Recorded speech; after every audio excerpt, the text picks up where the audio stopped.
So yun, kumusta mga kuys? So meron tayong bubuksan ngayon. Ito is bagay para dito sa MUX nyo. Yung may mga ganitong armrest. Kasi itong sa akin, lumulubog na. So natutuunan ko siya ng siko. So lumulubog na siya. So ayoko naman pakialaman pa ito. Kaya bumili lang ako nito. So buksan na natin. Ito is binili ko sa Lazada. At lalagay ko na lang yung description, yung link sa video description para kung saan nyo ma-order. So ito, tinama ko na sa sukat nung itong armrest na to. Itinama ko siya sa sukat. Yan. Okay. So ito yung pinili ko para may lagayan ng tissue dito. Ba, may libre pang tissue. Thank you sa seller. May libre pa palang tissue. So ito, pag ganyan ang lagay.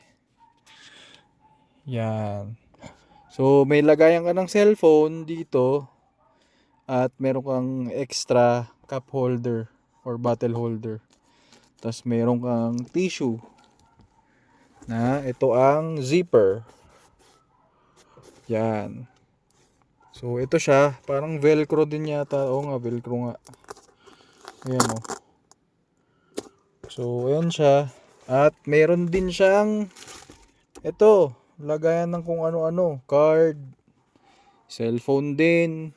Ayan, magkabila. Ano pa ba? Mga barya, pera. Yan, pwedeng lagyan yan dyan. So yan. Talagay ko lang dyan. Sukat na sukat yan. Oh. Titingnan nyo yan. Oh. Tama yung sukat. Well, medyo maikli pa siya. Pero okay naman, di ba? Ayan oh. Oh. So, yun lang. Shinare ko lang to. Para sa mga gustong magbumili. Ito na yung bibilihin nyo. Di ba? Helpful. O, di ba? Kahit tuun-tuunan mong ganyan, okay lang. Medyo matatamaan mo nga lang tong matigas na part na to. Pero okay lang. Di ba? Oh. So, di ba may additional ka pang cup holder or bottle holder? Yun ang good thing. O, di ba? Yun lang. Thanks for watching. Please like, share, subscribe.